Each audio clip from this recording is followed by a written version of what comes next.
Welcome to the Boneyard with Steve Robertson. As always, I am your good friend and host, Steve Robertson, here on the Maroon Friday edition of the Yard. Hope it's a payday for you. How cool would that be? It's Friday, right?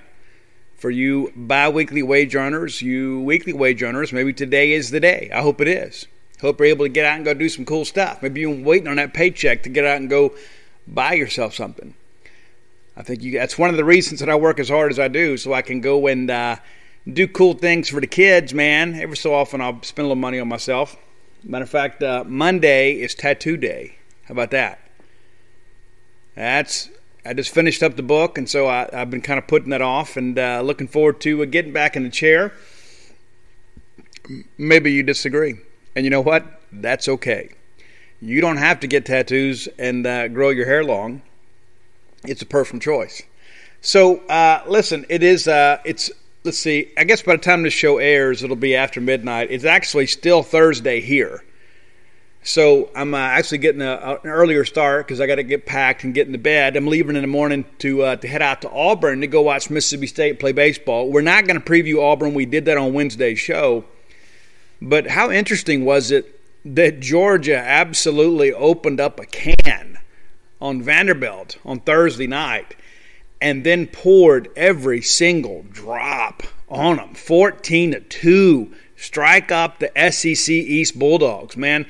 And it's one of those things, too. Like, we get swept by Arkansas, and immediately everybody panics, and rightfully so, right? You know, we expect to be an elite team. Elite teams don't get swept. A lot of people say, well, there goes our chance to win the SEC. I said then, guys, it's a long season. Well, since that time, Vanderbilt, dropped a game. Now they dropped a second game. And so now you look at it, we're only a couple of games out of first place. Now, granted, it's the fourth weekend of SEC play, so there's still a lot of baseball left to be played. Vanderbilt's not done losing games, folks. I'm telling you now. I know everybody says, they got those two great starters, and they do. But, it takes a lot more than two pitchers to win the SEC. That Vanderbilt offense is a little bit shaky. They're kind of Jekyll and Hyde, too. And Georgia didn't necessarily throw some big arms tonight. Georgia's been kind of bit with the injury bug, finally starting to get some guys back. But Georgia absolutely destroyed Vanderbilt. 7 home runs on the night, 3 of them against Kumar Rocker. I think he'd given up 2 home runs his entire career. He gets absolutely shelled tonight, gives up a 3-run bomb in the first. Doesn't give up a hit from the second inning. No, I guess he gave up a hit in the second, and then they finally get to him again in the sixth. He doesn't retire a hitter. Gives up a leadoff bomb, and then an absolute smash of a single to left, and then an absolute Goliath shot. I think it left the stadium. It's ridiculous. And then he's done. And here's the thing, and Tim Corbin's been around a few 24 hours, so I'm not saying anything that Coach Corbin doesn't know. You keep extending those starters, you end up losing those starters. That's just how it is in the SEC. When you got to trot out there every Friday and Saturday night, it takes a very special individual. Listen, we've gone through it ourselves. I mean, Dakota Hudson was a guy, if I'm not mistaken, had thrown 12 innings before he became our Friday night guy in 2016. Towards the end of the year, he had a little trouble, locating his fastball. And, that's what happens, though, over the course of a season. Guys get a little bit arm weary. And, that's back, when Butch Thompson was still here. I guess Butch may have been gone by then. But, he was gone by then. But my point is that, there are a lot of guys out there that make that jump and all of a sudden their workload increases. And then over the course of the season, they're just going to be up and down at times. There's nobody that comes out and dominates wire to wire. It just doesn't happen that way. Now, Leiter may come out tomorrow and pitch an absolute gem for Vandy. I'm sure right now tonight he's probably said, I know what I got to do tomorrow. And that guy is a son of a big leaguer. That guy's been preparing for this moment his entire life. And, he's so sound mechanically. He just doesn't do a whole lot that's going to hurt him. And so I'm just telling you, this whole thing isn't over. You got Arkansas and Ole Miss this weekend. And let's go ahead and do that before we get into the show too deep in it. It's a big show today. We're going to cover a multitude of sports today. We're going to talk a little bit of baseball now. We're going to talk a little football. We're going to talk a little men's basketball. We're going to talk a little women's basketball. And then we're going to talk some recruiting. And in the middle of that, I've got a top 10 list that you probably never saw coming. And I can't remember who requested this list, and so I apologize.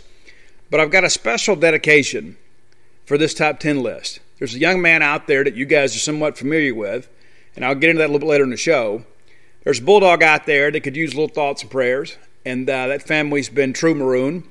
And so our Bulldog baseball team has been very close with this individual. And so I'm going to dedicate today's top 10 list to him when we get to that. So let's take a look around kind of the league here. We mentioned, Vanderbilt getting embarrassed. And listen, Vanderbilt's a proud program. They may come out tomorrow and win 20-5. Who knows? But, we just need somebody to pick off a game every now and again to kind of give us, some room to operate. It's like if they lose a series and we go take this series here, we pick up a game. We happen to sweep a series and we pick up 2 games. It's one of those things you begin to look at. You got to manage the whole season. It's not just one weekend. I thought Tanner Allen said it best after we got swept by Arkansas. He goes, remember back in 2018, we sweep those guys, and then a couple months later you look up and they're playing for a national championship, and then poor Carson Shaddy overruns the pop-up that would have won a national championship for Arkansas. And so, again, it is a long season. There's nobody ready to throw in the towel just yet.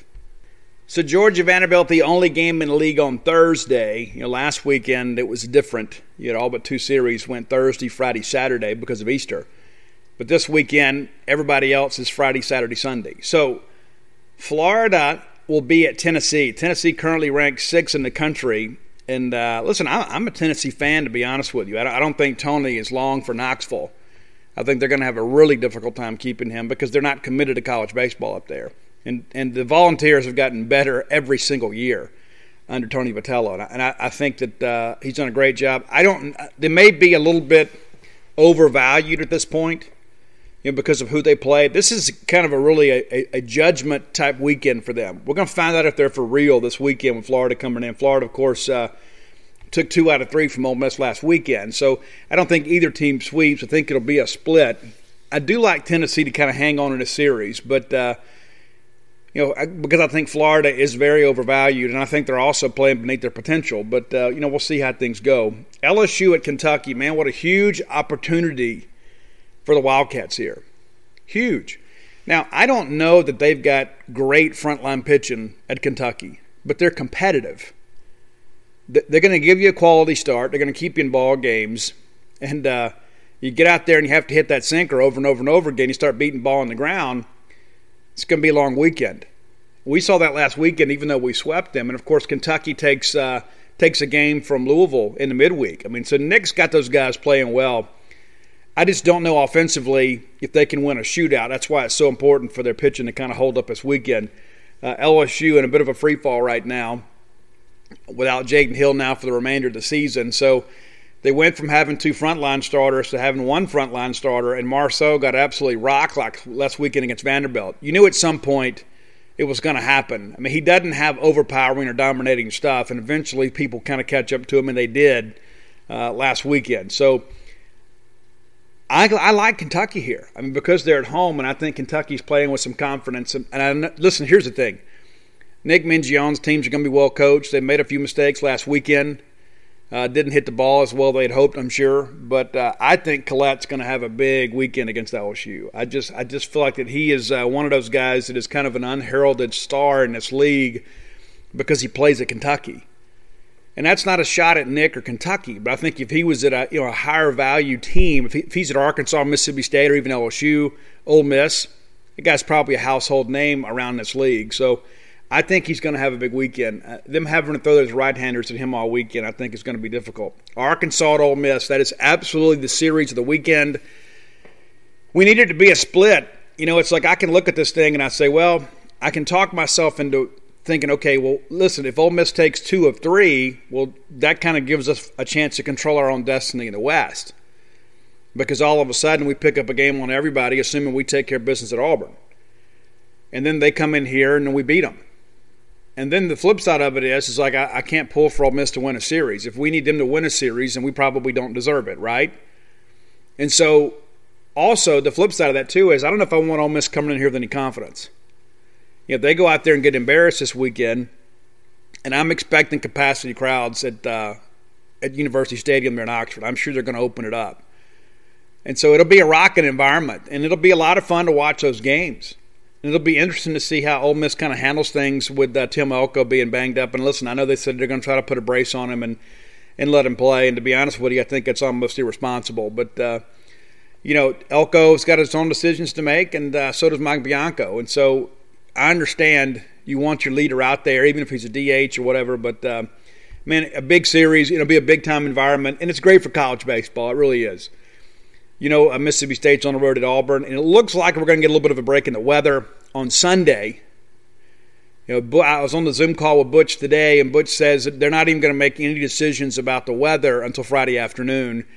And so we may end up getting banged on Friday, may play 1 on Saturday, 2 on Sunday, and if we have to play 2 on Sunday, they become 7s. And maybe that helps us because we've got all the pitching. So we'll see how things go, but Auburn's going to pitch it pretty well too. I'm expecting some very close, low-scoring, competitive ball games. Missouri's at South Carolina. You got to like the Gamecocks here at home, and also too, Missouri hadn't been very good, even though they took a series from A&M last weekend.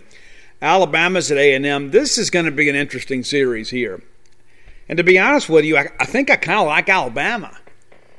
It's like everybody says, well, Steve, the record's not very good. If you look at how they've competed, especially on Friday nights, they have been very competitive, and sometimes they hadn't been able to slam the door shut. But this is an improving Alabama team, and no, they're not going to challenge for anything this year. But A&M is a team that's really, really having some trouble. And I think if Alabama can go over there and take that Friday game, then all the pressure shifts to A&M, and they don't seem to be equipped to handle adversity at A&M this year. I expect the coaching change there, and, of course, Georgia at Vanderbilt. So that's the league. And, again, I live for this time of year. I absolutely love college baseball. I can watch SEC baseball all weekend long no matter who's playing. And so when we're not covering the game, I'm watching them because I love it. And I keep up with all these teams, and I hope you guys kind of benefit from that. But looking forward to a big weekend at Auburn, and I can't wait to get back. This is my first time at Plains and Park since 2016. And last time I was down there, we swept them. And that was back when we had Dakota on Friday and Austin Sexton on Saturday, and we're still kind of figuring it out on Sunday. And the kid named Connor Pilkington kind of became our Sunday guy. So we kind of figured some things out, and we did get a sweep down there. And, Nate Lowe had a really big weekend, if I remember correctly. And I enjoy going down there. It's a great park. It's just, attendance-wise, it's not what it could be. Also, too, there's talk about the Governor Ivey of Alabama supposed to open up some things on Friday if she hadn't already. I hadn't kept up with it today. It's been a busy day here at the Rose Bowl home office. But the current guidelines for COVID expire at 5 p.m. on Friday. And she has already kind of hinted that she's going to open some things up and going to remove the state mask mandate. Now, the cities of, I think, Birmingham and Montgomery have all said that they're going to continue to have a citywide mask mandate, kind of like we have here in Starkville. But they have been operating at 20% capacity there at Plains and Park. So it'll be interesting to see what she does as far as attendance goes. So if you were one of those that was looking to get tickets to Auburn and have not been able to get them, keep your fingers crossed because you may get some good news on Friday, and maybe you can sneak on over there for Saturday, Sunday. So we'll see how that progresses. But, again, enjoyed the Zoom call today with Butch. Always good to see Butch. Butch is a great guy. He's a Mississippi boy. He's one of us. We had some great years here with Butch. And here's the thing, too, and I've shared this with people around the league when we have a chance to talk about Auburn, is Butch Thompson is so well thought of at Mississippi State that we had him shoot a video for the opening of the new Dudy Noble Field. I mean, another coach within the SEC West shoots a video talking about how much he loves Mississippi State and what a special place Dudy Noble Field is. Now, if you know Butch at all, that it's not surprising. But it is kind of surprising that Mississippi State would allow a coach from a rival school to have a presentation at one of the biggest moments in our program's history. And I think that really speaks well about Butch Thompson and our relationship with Butch. So there you go. That's your baseball segment for today. I look forward to talking more about college baseball on Monday. This segment of the show brought to you by the fine folks at Bulldog Burger Company. I love going in there. And, guys, I think I'm hooked on this grilled chicken club. I mean, it's great. I mean, it's like some people kind of mess up that Texas toasting. They don't. They absolutely nailed it with this grilled chicken club. Some days I get it with the fried green tomato. Some days I don't. It's just some days I'm in the mood for it, some days I'm not. But it's fabulous. The chicken is so well cut, and it's always so juicy. Go check it out today. Try it. Tell them that Steve sent you. Have the spring rolls as your appetizer. And if you're looking for something different, say, you know what, Steve, I'm not in the mood for chicken. Have the full of bologna. Go ahead and knock it out. Tons of protein in that one, man. You get the bologna, you get the 6-ounce patty, you get the fried egg. You're going to be happy with whatever you choose there. So many great things to choose from. Bulldog Burger Company, 2 locations now to serve you right here on University Drive in Stark Vegas and on Gloucester Street there in Tupelo, and now coming soon to Ridgeland, Mississippi. The news is out. You guys know. Bulldog Burger Company, the place where people go to meet. MEAT. So let's talk a little football. We had the opportunity to visit with Mississippi State offensive line coach Mason Miller this evening. Coach Miller doesn't do a lot of media. He'll do it probably once in the spring and once in the fall. He shares with us that he believes he has 6 offensive linemen ready to go. There's another guy kind of teetering right there, and I'm not going to get into names. But there's another guy so it's like 6.5, I guess. You'd like to have 10, but it's pretty rare to have 10 in the SEC. I mean, because listen, we're gonna rotate some, but you're not going to rotate a full unit. But you want to get, you want to have a solid 2 deep. But you're not going to play 10 guys every ball game, unless you're just, you're up big. He spoke at length about Charles Cross, how Charles Cross is kind of a quiet leader among the group, and he's over 300 pounds. I think he said we had 2 guys last year that were over 300. And then we've got a few this year. Darian Parker being one of them. I think Greg Allen was the other. LaQuinston Sharp, currently your starter at left guard. Had a chance to visit with him tonight, too. He's excited. He's a guy, too, that he had a decision to make. It was probably a pretty easy decision because, LaQuinston Sharp was an All-American at East Mississippi Community College. He comes in, and I'm sure ideally they wanted to redshirt him, but if you remember in the UL Lafayette game a couple years ago, we had Darrell Williams go down. We had a couple other interior O-linemen go down, so we had to kind of push LaQuinston Sharp out there, and then there was like some lingering injuries. It kind of took a while to get some of those guys back, and so we ended up having to burn his redshirt year. And so then he plays kind of sparingly last year because we were pretty much set at guard. Even though we had all his issues, Sharp played a little bit. Mason Miller said the night he should have played him more. Now they tell me that LaQuinston Sharp, is like a different person. And I think a part of that, too, is because he feels like he has a role. He doesn't feel like he's chasing anybody anymore. That's not to say that he's scared of competition. But you remember he tore his ACL during his sophomore year there at Scuba. And so it took some time to kind of get him back. And that's one of those things, too, about injuries to big guys. When they have injuries to lower extremities, it takes a long time to heal. And it takes a long time to rehabilitate. And it takes a long time to regain strength. And there are a lot of guys out there that these skill guys. They'll have an ACL or an ankle injury or something, and they bounce back a little bit quicker. But they're not carrying quite as much weight, and so their rehabilitation time sometimes is a little bit quicker. It's kind of dependent on the severity of the injury. And so I think Q had that one year. We kind of threw him out there before he was even probably ready to play. And then last year he kind of gets lost in the mix a little bit because he is a shorter lineman, but he does have long arms. But he's one of those guys too that probably not your prototypical Mike Leach offensive lineman. But he's running left guard today. Probably going to be your opening day starter. A little interesting tidbit too I picked up too about Cole Smith. Some of you guys were very much aware last year we had trouble at times kind of snapping the ball back. And I don't know if you guys know this, but Cole is left-handed. And was trying to snap right-handed. It was one of the things that I understand that when he got to LSU, they were just kind of teaching to be a center. He'd been a tackle and that sort of stuff. And so he's snapping left-handed now. So, and we don't want to jinx it, but it appears that he's doing much better. I think any of us would be that way, right? I mean, if all of a sudden you could do it with your dominant hand, it makes perfect sense. So, Cole Smith, a guy that wants it really, really bad. That's one of the things, too. Like I always say, like Mike Leach talks about, we want people that need football. Cole Smith's a guy that needs football, but Cole Smith's always wanted to play at Mississippi State. You can say, well, Steve, then why did he go to LSU? Well, we didn't always handle things the best. with his recruitment. And he went down there, but he's here now. And he's starting. This is a guy that grew up coming to games at Mississippi State. He's true Maroon. I mean, he is. Sometimes guys make decisions for reasons that you're not aware of. But it may not have been the right decision then, but he eventually made the decision right. So now he's here with us. And he's improving. He's getting stronger. And that was always kind of the knock, coming out of LSU. You say, well, he's kind of limited position-wise and needs to get a little bit stronger. And he did. And he probably still does. But one of the things that I know for sure about Cole Smith is he can go out there and fight.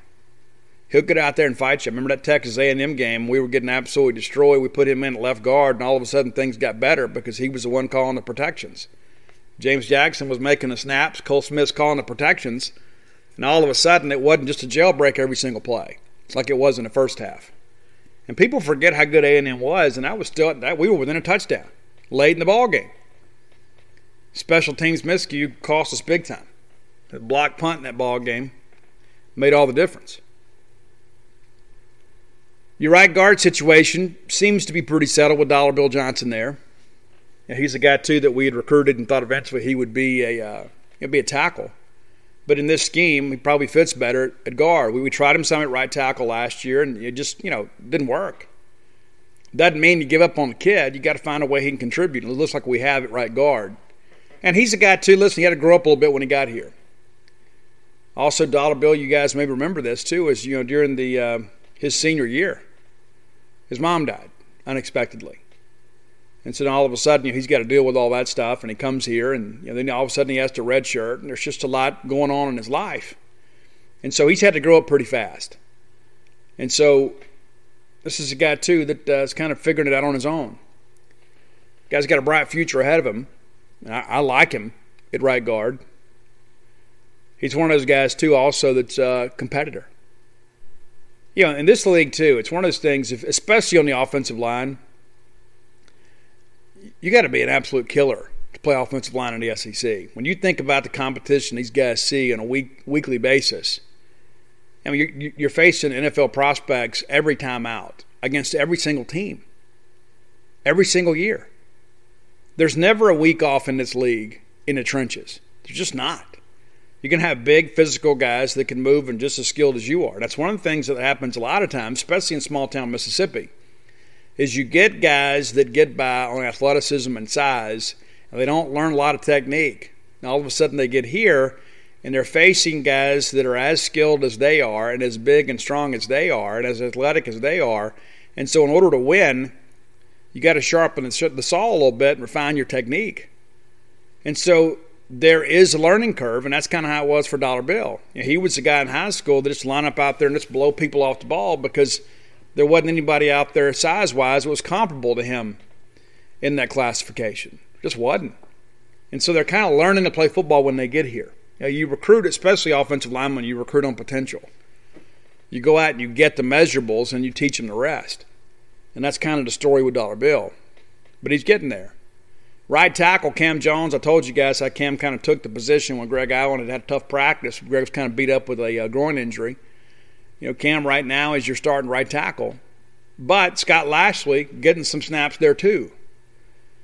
Scott Lashley was lost last year because he got injured. And listen, I'm not ready to give up on Scott Lashley. Scott Lashley, if he had come to Mississippi State rather than going to Alabama, he probably would have played a lot more football. Probably be a lot far along in his development. But again, it's kind of like the Cole Smith thing. He probably didn't make the right decision at the time, but he's made the decision right now. Got him a national championship ring over there as a backup, though, right?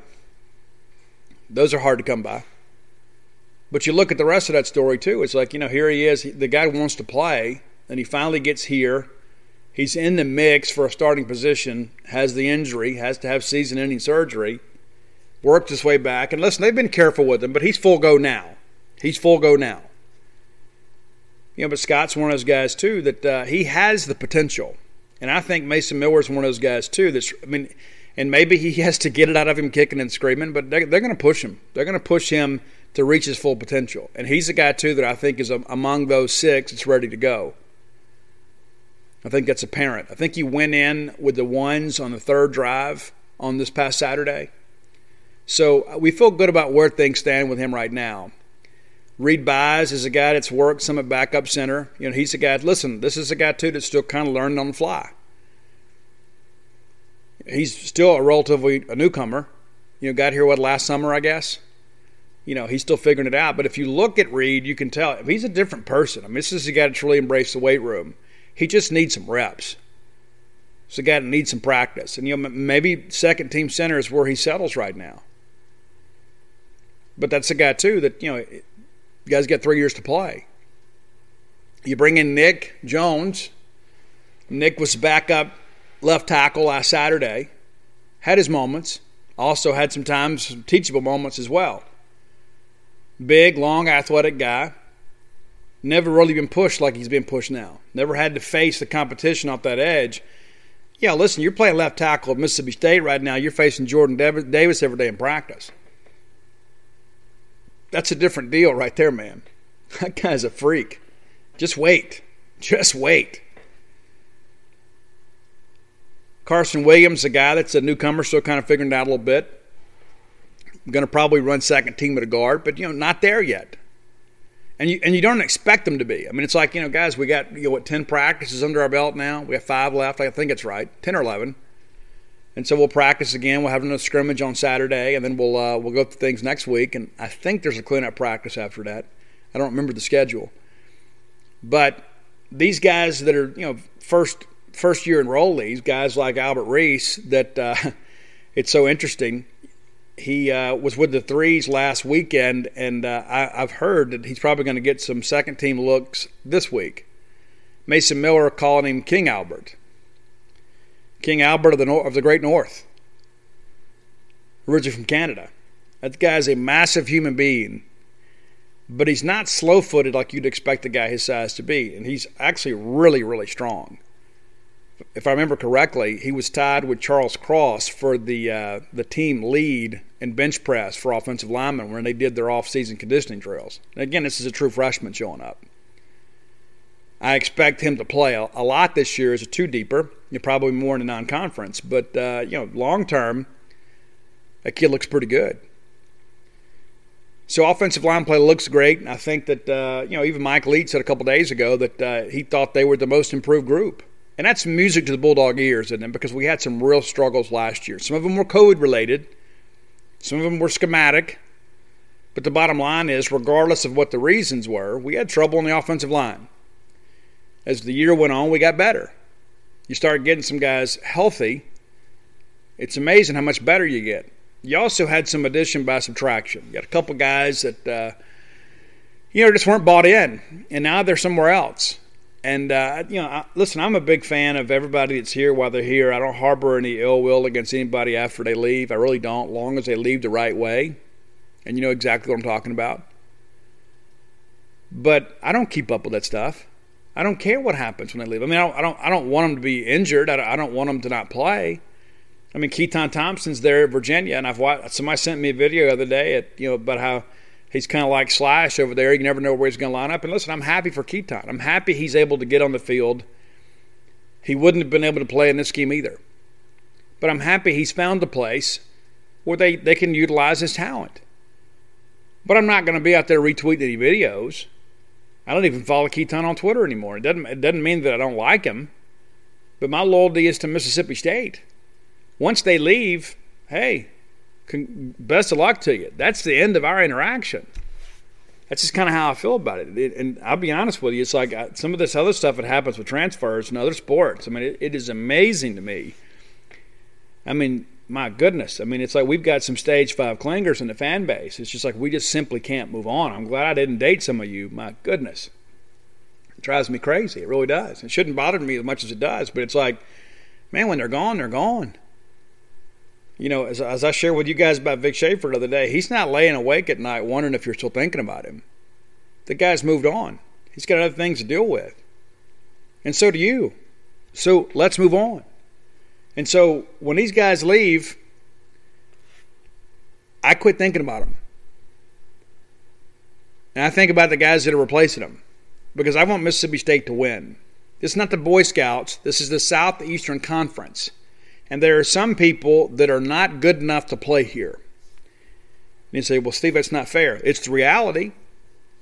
Sometimes we go out and we recruit a kid thinking maybe he'll develop, and then he doesn't. And you know what? It's best for all involved if he leaves, because all he's going to do is ride the pine and eat up a scholarship that would prevent us from signing another player that can contribute. He's better off going somewhere else where he can play. And if that means playing FCS football or playing G5 football, then so be it. That's the thing. You look at a lot of these transfers that have left. I mean, how many of them have ended up on a Power 5 roster?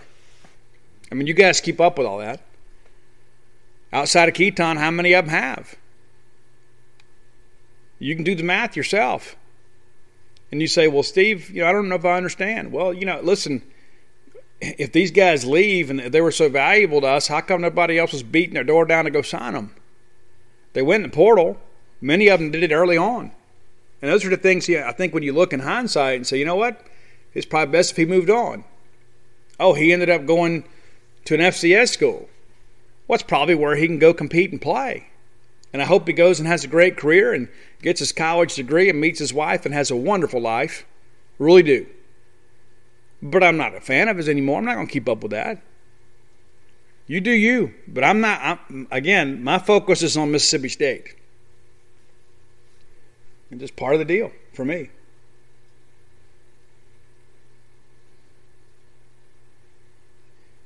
All right, we also talked to Tony Hughes. I always love talking to Tony. I mean, and anytime that I'm around Tony, and I hadn't been able to be around him much here last year, but you talk to him on the phone or you're on a Zoom call, he always has these little pearls of wisdom. Tony's just one of those guys that you're so glad is associated with your program. Just a solid guy, man of faith, man of values, a great mentor for young men, a great coach, great recruiter. I can't say enough great things about Tony Hughes. And so when he talks, I listen. And so does your team. And so should you. Tony is a guy that fits Mississippi State. Jay came here and had a great career. Jay was part of one of our best teams of all time. One of my favorite plays that year is when Jay made that big dive and interception in the first quarter against Auburn. Really kind of got the ball rolling. Bear goes down and scores. Next thing you know, we got the ball again. Those kinds of things are exciting to me. But Tony is just one of those kind of people that, if he tells you something, you can go borrow money against it. And so Tony talks a lot about, getting these guys back and getting them healthy. There was a time last year we were down 6 safeties. 6. People say, Steve, the safeties are so bad. I mean, I instead of asking me why the secondary had so many problems defending the deep end, I would say, why not? Why are they not having them? Because they had a ton of them, and it stands to reason. When you have guys that are basically special teams guys and third-team safeties out there having to play against guys from Georgia and Alabama, you're going to struggle. That's the reality of life. And I go back and think about the job those guys did. We probably should pin a medal on Jason Washington and Tony Hughes' chest. And some of that scheme, Zach Arnett does such a good job bringing pressure. You don't expose your safeties very often. It burned us against Georgia. But again, you got a guy out there, Sean Preston, that's really a guy that's more of a box safety, a guy that plays better as a run stopper, and a guy that can squat on routes. But as far as him turning and running and being able to beat a guy in man coverage, not going to happen very often. That's not to speak poorly of Sean. But he probably shouldn't have been in that situation. We go 0 coverage there and we get beat. Ended up being a game-winning touchdown. But let's be honest. You got some guys out there that hadn't played a lot of SEC football, having to play a lot of snaps because Fred Peters lost for the year to injury. C.J. Morgan rehabbing a season-ending injury from the year before. Dylan Lawrence lost for the season to injury. Janari Dean lost for the year to injury. Marcus Murphy opts out. Then you had some COVID contact tracing stuff to deal with. I mean, listen, there was a bunch of issues, and it really affected the safety spots. Well, now all of a sudden you got Fred back. He's back in the starting lineup. Now all of a sudden you got Dylan Lawrence back. He's back on a 2-deep. And people forget how well he played in the LSU ball game. Now all of a sudden you add Jalen Green. And so all of a sudden, in what was considered a position of weakness last year, you look at it and say, hey, you know what? These guys are going to be all right. I've talked to a couple longtime staffers that have said, hey, listen, this defense is even better with these safeties. Now, if you've seen Zach Arnett's comments, he may disagree. And that's one of the things that I love about Zach Arnett. Listen, Zach Arnett is not going to get out there and sugarcoat anything. Now, he might poor mouth us a little bit, but I believe more times than not, Zach Arnett's just going to be honest with you. But see, Zach's the kind of guy that, like, if you don't shut him out, you could have been better.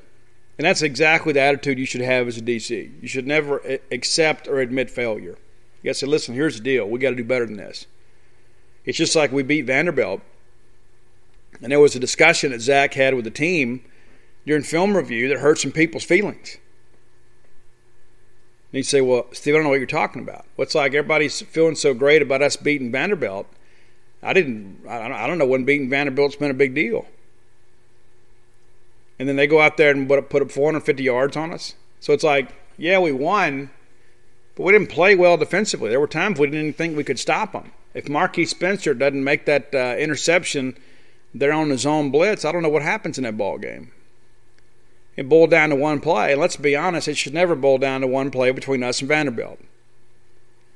And so I think that's the point that Zach Arnett was trying to make. And that point struck a nerve with some guys, and they got their feelings hurt. And my attitude about that is this. It's if you're celebrating a one-possession win over Vanderbilt, you probably need to get your feelings hurt. All due respect to Vanderbilt. That shouldn't be one. No, we were just so happy to win a game again. But you may recall we went down there and scored the first two possessions, if I'm not mistaken. We were up 14-0, and then we had to hang on. Will Rogers made some plays down the stretch for us to win the game. Defensively, we didn't close it out. We should have. We didn't. And it wasn't like Vanderbilt was some great offensive team last year. And so I like a salty Zach Arnett. I do. I think that his demeanor in delivery is perfect for defensive football, especially at a program like ours where we kind of pride ourselves on defense. And we talk a lot about standards. And it's one of the things, too, a lot of people, put that stuff on a T-shirt. And then they declare themselves this. And, yeah, I've seen them all. We all have. Everybody, there's the hashtags and there's the shirts. And, we'll get Adidas to run out a new logo for us and a new slogan and that sort of stuff. But, Zach talks about the standard. I mean, the standard is the standard. There are some foundational standards when it comes to Mississippi State defense. And playing aggressive defense is a big part of it. It's about effort. And one of the things that I loved is that every player that has come out since Zach's comments, if you ask them about it, they say, yeah, he was right. He's right. We got to do better. And it's not one of those things where you can tell they're searching to say the right thing to kind of validate it because they're worried about going in a room and have somebody call them out and say, hey, you went there and said this. Like Colin Duncan, he didn't even bat an eye. He's like, yeah, listen, there are a lot of people that have been very talented have come before us that have set the standard, and we have to live up to that. Guys like Fletcher Cox and Jonathan Banks and Darius Slay. It's not as simple as, okay, well, we're just here doing our best. Sometimes your best isn't good enough. And that's how you end up going in the transfer portal and finding out that you don't get another Power 5 offer because your best isn't good enough to play here. That's a harsh reality of life. That's why I think Colin Duncan's going to be a player for us. And he got a lot better last year too. But I like guys that are willing to acknowledge the situation. I bet you if Colin Duncan got his feelings hurt against Vanderbilt, he didn't get his feelings hurt this week when Zach Arnett made those comments because he learned from it and got better. It's like, you know what? I understand now. I understand that I got to bring a better effort. If all of a sudden if we get complacent and say, well, we went out here and made a few plays. Zach Arnett is a lot like Mike Leach, that he wants to dominate. And so you've got an offensive-minded coach that wants to embarrass the defense. Then you've got a defensive-minded coach that wants to absolutely destroy the offense. You don't think it's going to make us better? Yeah, it's one of the things that that I love when we talk to offensive coaches. They say, well, it's like Zach storming the castle every other play. You don't think it's going to get us better? Zach gets out there. Defense gives up a big play to the offense, and he's like, you know what? Enough of that. We're stopping this. Then all of a sudden that chess match begins, and all of a sudden Leach says, okay, well, Zach, let's see what you do with this. You don't think that's going to make us better? It absolutely is. And listen, I'm not going to sit here and call for Rose Bowl season, right? We're going to be a better football team this year. 7-8 wins, probably. But you know what? Got the potential to be a little bit better. We'll see. I think the schedule's favorable. But I also think that this is a team, too, that is just finally found a sense of their identity late in the year last year, when everybody was ready to give up on them to go on the road to Georgia and should have won the ball game. And that was one of the first things that Mike Leach said that I really respected. Is he said, you know what? I'm really proud of our kids. I'm really proud of how hard we played. I'm proud of the effort we played with. But, we should have won the ball game. And, I think a lot of people were thinking, you know what? Nobody gave us a chance. But here we are winning the ball game, and, we're just happy to keep it close because we were expecting to get blown out. But Mike Leach is like, you know what, guys? I guess that's true, but we came down here to win the game. We didn't come down here just to play the game and keep it close. We came to win the game. Zach Arnett is a guy that wants to win the game. And he kept us in a lot of games last year when we were still trying to figure things out on offense.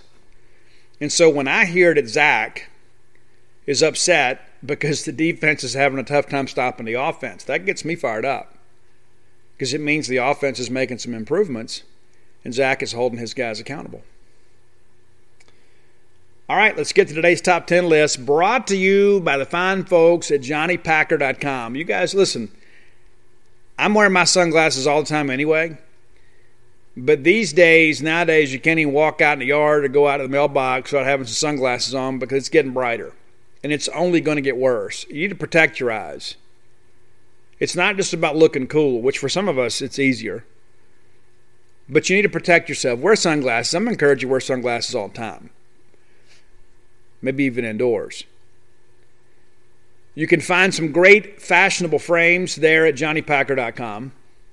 It is the Hollywood style with the golden triangle flare, I believe is their logo, their slogan, pardon me. A couple Bulldogs run that company, and all of the sunglasses, all the frames are named after cities in your town. Some men's and women's frames. And here's the cool thing too. Is every single purchase, a portion of every purchase, will go directly to the Cystic Fibrosis Foundation. So if you got to buy sunglasses anyway, then let's buy them from Bulldogs. I'm a firm believer in let's do business with each other, right? But also, too, you're doing business with Bulldogs that are going to send a portion of your money to people who are really suffering. There is no cure for cystic fibrosis. A lot of treatments out there, but no cure. And so anything that you can do helps. So go to johnnypacker.com today. You're going to be glad you did. johnnypacker.com. All right, let's talk top 10 lists. I told you guys, dedicating today's top 10 list to a special young man. You know him, Andrew McCall. Andrew McCall is a young man that's had to fight leukemia. And, it's been up and down, but you may recall that he's the guy that Jake Mangum and those guys and Dustin Skelton and those guys had kind of embraced. And still very much in contact with the team. And I understand that he sends a prayer video to your team every week. How cool is that, man? How cool is that? That Andrew McCall, a kid with all that he's facing, is trying to spread joy and love in the world and letting that baseball team know that he's praying for those guys and does it every week. So, Andrew, this list is for you and for your faith. We're all praying for you. And we're going to go ahead and claim full recovery now. That's what we're going to go ahead and claim that today. So today's top 10 list, and again, I can't remember who sent me the suggestion, but I thank you for it. And I know that they would want Andrew to get the dedication today. But we're going to do top 10 Christian rock bands. And some of you right now are thinking, I'm going to turn this off. No, don't do it because I'm fixing to surprise you. There's some bands out there that absolutely rock that you know that are Christian bands. And maybe you didn't know that. Or maybe you suspected, but you didn't know. And most of these are modern rock bands. And one of the things that I'll say about Christian rock, especially Christian rock in the 80s, is like most of it was just not marketable. And listen, there were some great bands out there like Blood Good and bands like that, but a lot of that, the production value wasn't very good. A lot of those albums were made very cheaply, and so it just didn't hold up. It's a different deal today. It's come a long way. And so there are a lot of bands out there. There's no praise bands on this list, okay? I know a lot of you guys out there, Mercy Me fans, or there's a few other bands out there I can't recall right now, but Third Day, I guess. Delirious, I think is another one. But those bands are not on my list. And maybe we do a list like that some other day. This is going to be Christian rock bands. And a lot of these teams, here's a cool thing, too, that I'll say about that. There are a lot of people that think they know me, but they don't. You only know what I let you know. So I'm going to let you know something else. So, when I was much younger, I used to win the Bible drill every year at camp. Like we'd had the little youth rallies and stuff. I'd always win. We'd have scripture. You had to recite scripture. I'd always win that stuff. My great-grandfather was a minister. My grandfather's a minister. My brother married a missionary's daughter. I got an uncle that's a minister. I got cousins on both sides of my family that are. And so I'm very familiar with all this, and share those same beliefs. And I think it's important, that Christian rock took a big jump. Because it's one of those things that there are a lot of people out there that say, I don't want to listen to that stuff, because maybe I'm just not ready to deal with it, and that's cool too. And so I'm not going to sit here and preach to you, but you're going to be surprised at some of these bands that you'll be listening to that many of these songs have a Christian message. And so want to share them with you. Here are a couple bands that didn't make the list, and some of you guys are going to be disappointed, and that's okay. You can make your own list, you can get your own show, and you can share it with your friends. Switchfoot did not make the list. I do like them. I think Dare You to Move is really cool. I know a lot of you guys really like them. They didn't make the list. Reliant K also didn't make the list. DC Talk did not make the list. I have every DC Talk album. I have 2 of the Tate albums. I've got 4 Toby Mac albums, I guess, and I've got Kevin's first album. I think he's had a second one since then. So I'm a big DC Talk guy. And I think that the Jesus Freak album is one of the best Christian albums of all time. But I don't think they're Christian rock. I know they do some things with some guitars like So Long My Friend and that stuff, but I don't think they're Christian rock. But I love Michael Tate. Love everything that he's done. So check them out, but they didn't make my list. So here's the top 10 list, and some of these bands that you're going to be familiar with, some you're not. This is one of those lists too. I'm going to give you the name of the band, and then we're going to have a song for each of the band, so Roy can do a Spotify list. But there's a reason that I picked all these bands, and many of these bands I've seen in person. And so some of these you're not going to be familiar with, and that's especially number 10 on this list. I absolutely love this band. So whenever we did Alpha Dogs, I said I wanted to do something a little more aggressively on the marketing side. So we did a video. We did a promotional video. Matter of fact, it's still pinned on my Twitter account. You can go check it out today because I wanted to promote it. So we took like some images from the book and we did some cool things. And Drew Walker from Mississippi State put the video together for me. And so one of the things that I did is I said, listen, I want to be able to use, real music here. And so there's this band called Nine Lashes. I just kind of stumbled upon the song one day. I went to some royalty-free websites, and I was going through there and found the demo version of the song, and I loved it. And I eventually contacted the band, had some interaction with them. They signed off on me using it. And of course, I had to pay for licensing, but I was happy to do it. The song is called Never Back Down, and the band is called Nine Lashes. And I just kind of felt like that kind of fit the Alpha Dog story and kind of fit the Mississippi State story.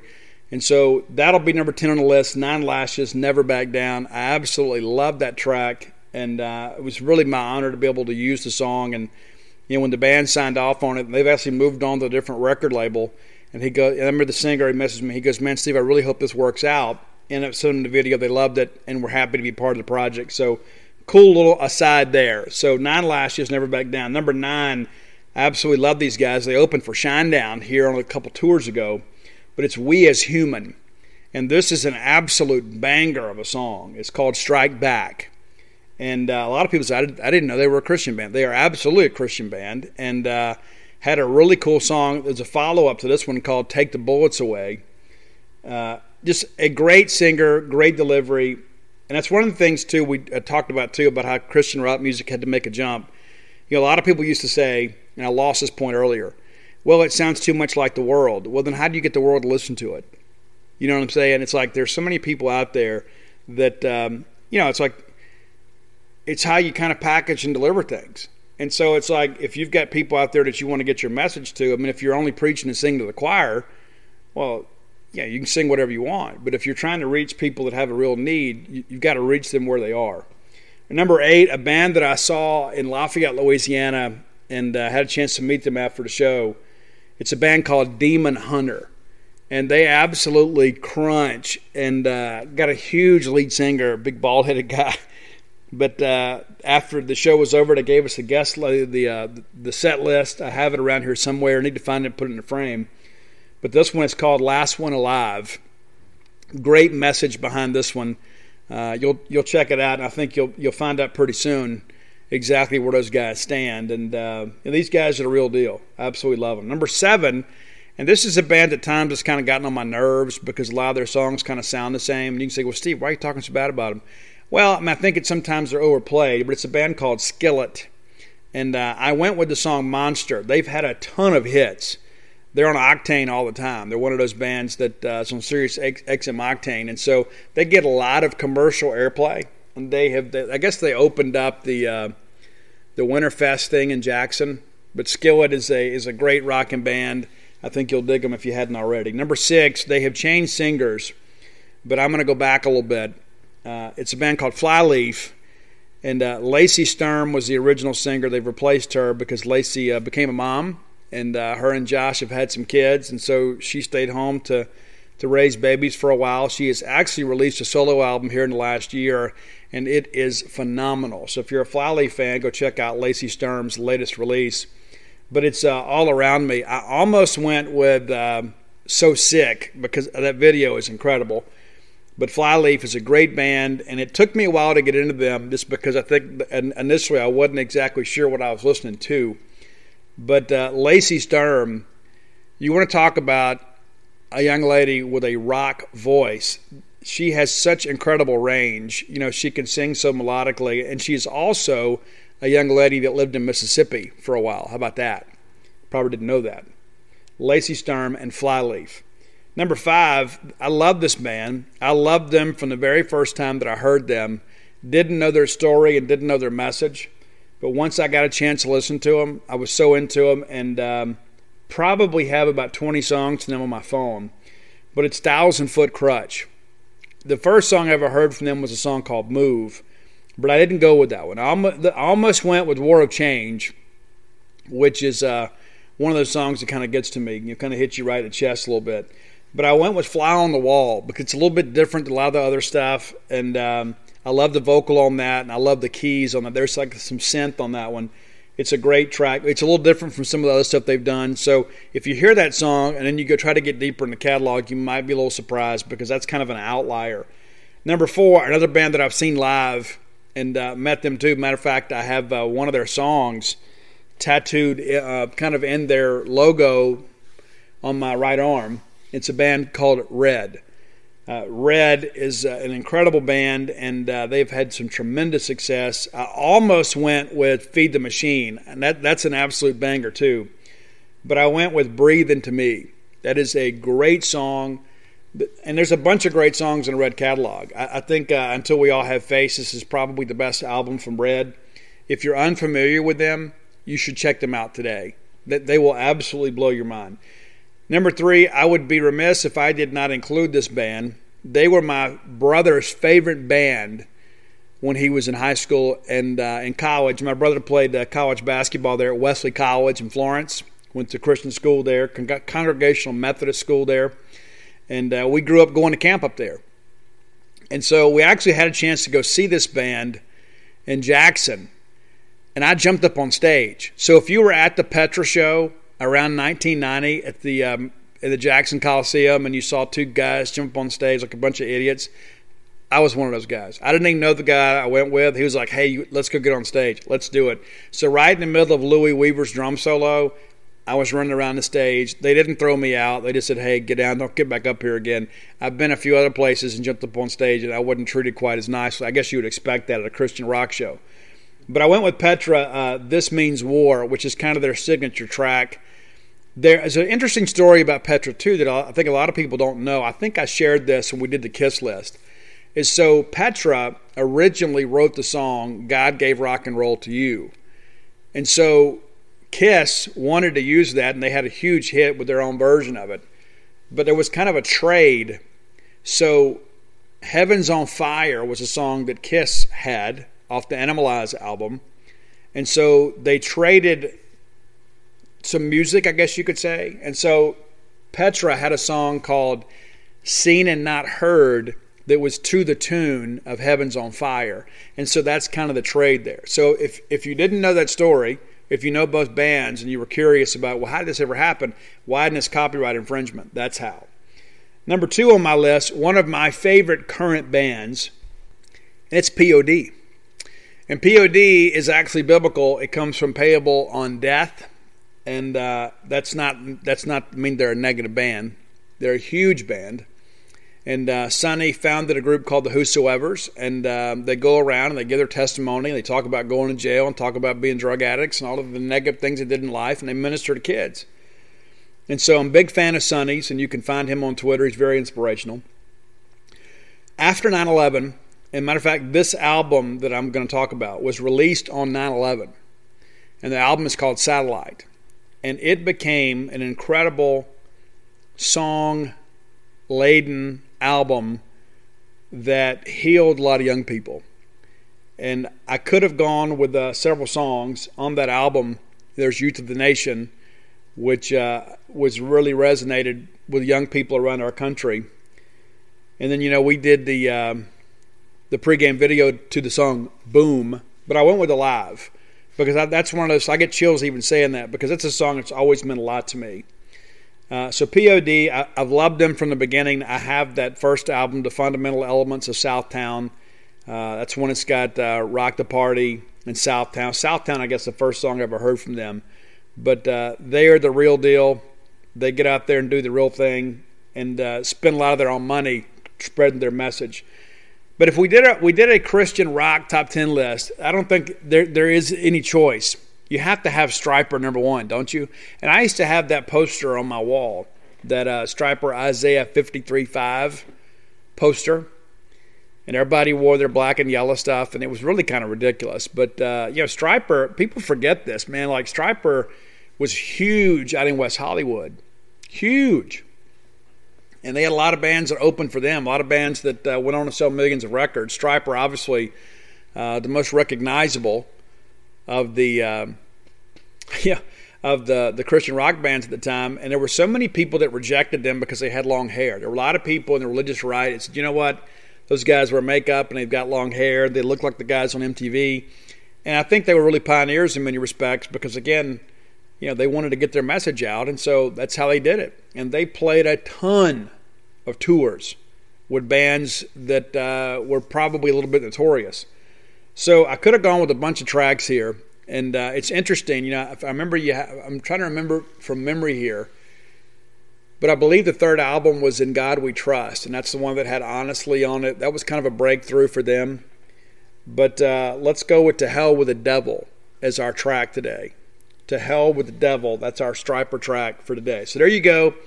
Top 10 Christian rock bands. And I enjoyed putting this list together. I knew that it wouldn't be difficult because there are so many bands today that are out there touring and doing a great job kind of spreading their message. And so there you go. Thanks so much for the suggestion. And again, Andrew McCall, we're all thinking and praying for you.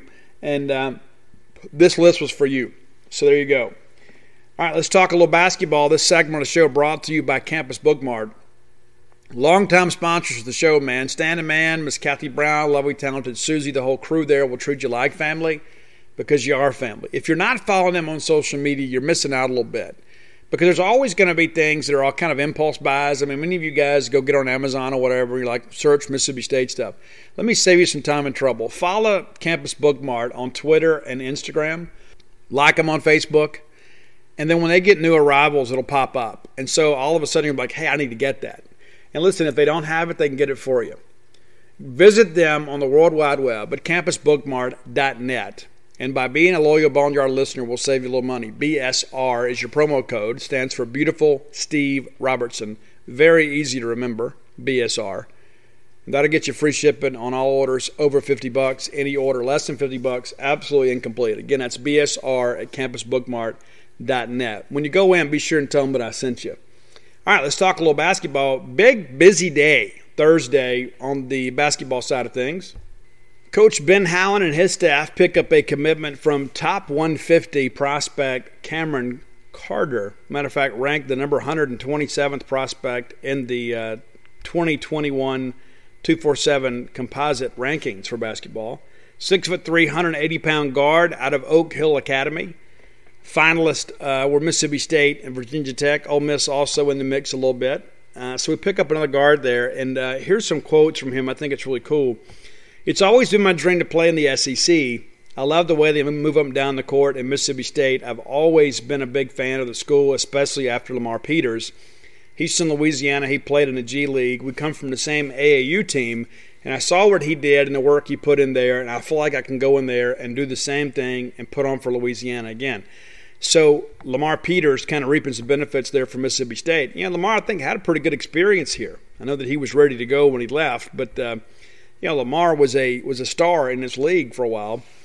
And so final quote in this article, he says, I'm going to bring everything that I have. I feel that I can change a team around in so many ways. I can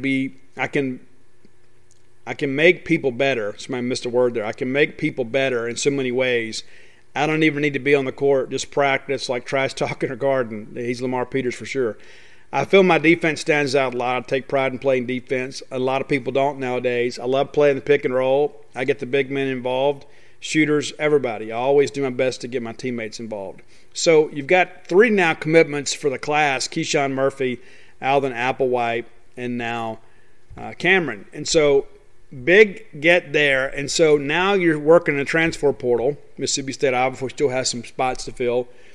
Still hearing some big things about DJ Jeffries. Still hearing some positive things about Garrison Brooks. And so you begin to think about, this roster. If you begin to get everybody back, you add this recruiting class in, this very guard heavy, and you go out and you get some beef, you get a 3 in DJ Jeffries, and then you go out and get Garrison Brooks. Now all of a sudden you start thinking, this looks like a tournament team. Now, are we going to contend for the SEC next year? No, we're not. I think the league is actually going to be better next year. But I think when you begin to look at this and you begin to think, okay, DJ and Iverson come back, and then all of a sudden when you've got, if you add DJ Jeffries and you get another scoring option out there on the perimeter, then all of a sudden they can't double DJ Stewart. And so all of a sudden you're isolating him some, getting some, one-on-one. He's going to win a lot of that. You know what you got in Tolu Smith. And so I think this recruiting class can be the one that would really kind of change things in many respects for Mississippi State. The main thing we got to do is get off this transfer portal hamster wheel. We got to get off the roller coaster. We can't fill and empty the portal every year. At some point, we got to have some continuity. And listen, I know what's going on in college basketball today. I know a lot of people think a transfer portal is the answer to all their problems, and that's coaches and players included. There are a lot of players out there that's like, listen, I'm going to be a one and done, and then they find out that they're a none. They get on a team, and all of a sudden they realize that they're not the best guy on the team, and they're riding the bench. Well, I'm going to get out of here because these coaches hate me, and they go somewhere else, and the same thing happens. Again, this is the Southeastern Conference. It's not made for everybody. And that's not to say that we hadn't had some recruiting misses under Ben Howland. We absolutely have. But I think when you begin to look at this class and the potential, if you get a couple more guys out of the portal, the guys that and you add them with what we have coming back, and you bring in a couple of these guards that might be able to get some minutes for you next year, I think there's some room for optimism for next year. We kind of knew going into this year it was going to be a rebuilding year. We knew this. And now all of a sudden you start thinking, okay, well, listen, we get our guys back, and who knows what Abdul-Adu's going to do. The one time it was just like, he's definitely not coming back. And he's like, well, he's still thinking about it. So I don't know what he's going to do, but you get him back, and even if he's a defensive stopper or whatever, even if you change some things offensively, because he is a liability on offense. We all see this. It's not saying anything. It's untrue. He's a guy that you just can't lob that entry-level pass in there to him. If you bounce it to him, he's going to bounce it out of bounds. But he is a force on the defensive end, and he is a good putback guy. And so you begin to get the roster back, and then you add some pieces to it. All of a sudden you start thinking, you know what, okay, next year could be a step in the right direction. And so this year, again, we had really no expectations, and we end up having a winning year and played for an NIT championship, which was probably a best-case scenario considering what we had coming back. And then you begin to think about what we've got coming in. All of a sudden you start thinking, you know what, this might be okay. That's kind of how I feel today. I'm a lot more optimistic about things heading into 2022 than I was 2021. And rightfully so, I think. I think there's a lot more room for optimism. And I think everybody understands it's a big year for Ben Howland next year. But I like what we're doing so far. I like the fact that we're out here still beating the bushes and we're adding players. And we're working hard in transfer portal. And if we get the guys we expect to get, could be a really good year next year. On the women's side of things, we talk about getting healthy. It's like we had some malcontents in the locker room, and like some of you act like that is not a thing. Like people say, oh, that's just an excuse. You're wrong. You're absolutely wrong.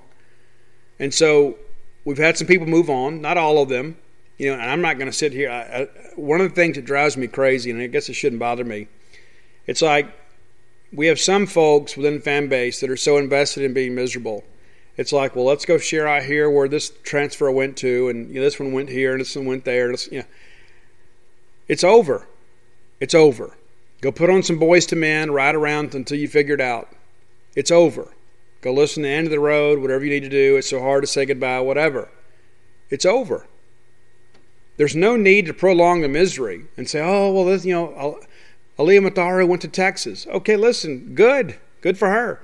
Madison Hayes went to NC State. Well, you talk about a lateral move, maybe even a step back. And so, again, I wish those ladies well. I do. I harbor no ill will against them. I don't see the need in me going out there and furthering, the misery in the whole thing. And, well, let's all go retweet this and share this. No. I'm committed to Mississippi State. That's where my interest lies. What is Mississippi State doing? What's happening at Mississippi State? Who are we bringing in? Because once they've left us, they're no longer on my radar. Maybe on yours, they're not on mine. Because, again, I'm a Mississippi State guy. That's what I care about. My loyalty is not to a single player or coach. It's to Mississippi State. And so Mississippi State, you guys are aware, we pick up transfer from Tulane last week. We get three on Thursday. And it turns out they're all related. And they have a younger sister that we're also recruiting. How about that? So let's run this down here pretty quick for you guys. So let me see if we can make sense of this. So Anastasia Hayes from Middle Tennessee and her sister, Aislinn, will be here next year. Both of them big-time guards. And then they get the youngest one, Alasia Hayes, from Notre Dame. So all three sisters were in the portal, and all three of them are here. They all had interest from Kentucky, Baylor, Georgia, Marquette, and many, many others. And they eventually wanted to play together. That was their plan, to stay together. And now they're back together. And that's a really cool thing. Robbie Falk, our women's basketball expert over at genespage.com, caught up with the mom, Sherry. And she says, I think the girls just went into the portal thinking it gives them an opportunity to talk to coaches. Anastasia was debating whether or not she was going to transfer or maybe even go pro, but decided she wanted to get her degree and transfer where she could be coached under a different coach that can prepare her for the league and then go win. I think all the girls' mentality is that they're winners. And everywhere they have gone, they've been winners and wanted to play for Coach McCray because she's a winner. Mississippi State is a great school. It's a great opportunity for all of them. They get a chance to play together and win. It will be special for them, and I think when the opportunity presented itself for them to all go somewhere and play together, it was simply too good to pass up. You with me? It's like, and we said, well, Steve, I just don't know. Well, here's some accolades that Robbie dug up here. And they weren't hard to find because they're everywhere. So Anastasia had offers from everybody, absolutely everybody. And went to Tennessee, was the 6th Woman of the Year in the SEC as a freshman, and then transferred to Middle Tennessee.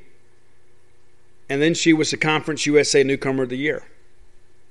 18.7 points per game, 6 rebounds, and 4.5 assists. As a junior, listen to this now, averaged 26.5 points a game and over 5 rebounds and 5 assists a game. It's like I begin to look at this stuff and I begin to ask myself, I don't know what we expected to get out of the portal, but if we can go out there and add a handful of double-digit scorers, I'm all about that. So Aislinn, who's a little younger, she was the Freshman of the Year in Conference USA. Also made second-team All-Coosa team. 14.1 points a game and had over 4 rebounds and 3 assists. It's incredible to think about this. Now, of the 3 sisters, Alasia, the one that went to Notre Dame, her mom says is the best shooter. And so when you begin to kind of look at this here, and she did opt out at Notre Dame because she had some asthma issues. It was COVID-related. She elected not to put herself at risk. But she's out there playing as a freshman. And so now all of a sudden you get these ladies to come in here. And it's incredible to me, too. It's like there's so many people out there that have convinced themselves that nobody would want to come play here. Nobody would want to come play here. The whole thing's falling apart. Nikki's not any good. And that's just not true. Now, I'm not going to sit here and defend the season. I'm not going to do that. But Nikki McCray-Penson is known to be a relentless recruiter. And she's gone out and she's added some offensive pieces. And let's be honest, we were not good offensively this year. We weren't. The effort wasn't there. Now, all of a sudden, you start adding these double-digit scorers to your roster. And you add some competition there. Now, all of a sudden, you start thinking, oh, okay, maybe I can be a little cautiously optimistic. Maybe the sky isn't falling. And so what I just ask you to do is let's just take a deep breath here. Let's take a deep breath. Because she's going out there and she's recruiting players that can provide some immediate help for us. So it's not a situation where, we're going to go hit the high school ranks and we've got to develop all these players. You're bringing in ladies that have a lot of Division I experience. You got one of the top scorers in the AAC coming in from Tulane in Jordan. Then all of a sudden you go add some, all Coosa players that scored big points. 26.5 points a game in any league is ridiculous for women's basketball. It's ridiculous. And so the season didn't go well, but the offseason appears to be maybe trending in a little more positive direction. So I think there is a little room for optimism. And I'll be honest with you, I'm not as optimistic about the women as I am the men right now because we had that elongated season with the men, and all of a sudden you kind of began to see that team come together. And so now you're thinking, okay, well, listen, we just got a few gaps to fill. And on the women's side, it's much different. You've got more spots to fill, and you had more problems with this team. And there are some people out there that their minds are made up. And you know what? Okay. But when the team starts to win again, we will happily welcome you back on the bandwagon. And again, I'm not happy with women's basketball either. But I am happy to see that this being addressed. I'm happy to see that we're out there targeting players and we're not just getting people off the scrap heap of college basketball. We're getting people that have an accomplished resume. Those things are exciting to me. All right, let's talk a little recruiting, football recruiting-wise, brought to you by the fine folks at Portico. You guys have heard me talk about this before. And what's interesting, too, is I had somebody that stopped me at the gas station and said, hey, Steve, we went by there and checked out the Portico thing. We did, and it's a really cool place. If you want to go check it out, and you should, maybe you're not ready to hire a real estate agent, but you just kind of go look around yourself. When you come into town on 82, you take that turn on 12 like going to campus. The very first right, you take it. It's Pat Station Road. You cross over Old West Point Road, which is right there. You're on Garrett Road then. And then next thing you know, there's Portico. So go check it out today. You're going to be glad you did. Houses to serve just about any need you have. You got room for a growing family. If you want it to be an investment property or maybe just your weekend getaway. Maybe you're thinking, you know what, Steve, we're tired of getting hotels. We'd like to have a place up here. And if you can afford to do that, that's what you should do. Brooks Bryan is our friend. He's been my long-term friend, and he'll be your friend too. He has all the information that you need. Brooks will also talk to you a little bit about baseball. You may remember him. He helped us get to Omaha a couple times. He may even tell you some cool stories about that. So here's the deal. Brooks is one of those guys that he is invested in Starkville because Starkville is a special place to him. So he is not going to bring something to Starkville that is not of quality. So when you're looking to move to town, you want to have the newest construction. You want to have all the cool things, all the fresh amenities. Listen, how many times do you want to move, right? Make this your last move. Move to Starkville. Be a part of our thriving community here. And Brooks can take care of you with that. Phone number 601-416-8075. Again, that's 601-416-8075. Make Portico your next move. All right, so let's talk a little football recruiting. Could be a busy day for Mississippi State on Friday. There is some discussion about some recruiting stuff in the wind. You guys saw that Dave Emmerich said yesterday on Twitter that felt like some good news was coming. I tweeted out the eyeballs, and everybody wants to know what's going on. I tweeted out the pirate flag. So I was told earlier in the day that Jordan Thomas, a safety out of Montgomery, Alabama, same high school as our most recent commitment, is looking like, hey, I want to be a Bulldog. His buddy Colin Griffin made that call last week, and now it appears that Jordan is trending maroon. A lot of optimism there, and he's a guy too that's got some options. And it's like you look at this stuff sometimes too, and like sometimes I think we're all looking at different stuff. And I've had some people say, "Well, Steve, I don't know." Listen, if you go watch a kid's film, you're going to be fired up, and you should be. But this Montgomery Catholic Prep guy, Jordan Thomas, let me run down these offers for you. He's, I believe he's right at 20 now, but I'm going to run some of these down because a lot of people just see that alphabetic order and they think, oh, well, he doesn't have many offers. Well, let me run this down for you. So I'm going to run down the whole offer sheet, and you're going to hear some alphabetical offers in this one. You're going to think, oh, well, he didn't have much, but he does. So he's got Charlotte, he's got Coastal Carolina, East Carolina, Georgia State, and then some people kind of stop there and say, oh, that's no big deal. Well, then he's got Indiana and Marshall and Memphis and South Carolina and Tennessee and Toledo and Troy and Tulane and Utah State and Western Kentucky and some others. Those are the things you look at. And you can get excited about that. This is a guy that has options. This is a guy that has film. He's, I think, rated an 86, maybe. So, mid-level, 3-star guy. Maybe above mid-level. But, listen, a good, 86.27. So 6'2", 190. Good chance that he's a Bulldog sooner rather than later. Now, last week, the discussion was Tyler Woodard was really close to committing. I'm told that's still on. So we'll see how that progresses, too. Tyler Woodard's a guy that wants to kind of make a splash with its announcement. And listen, you only get it once or twice to do this kind of stuff. Trying to get a video together. A lot of these guys they want you guys to know that they're legit, that sort of stuff. A lot of guys tweet out a note. Some guys don't even do interviews. He wants to do a little something. They're working on putting that together. Maybe all that comes together this week. Maybe it all happens tomorrow. We'll see. Maybe it happens next week.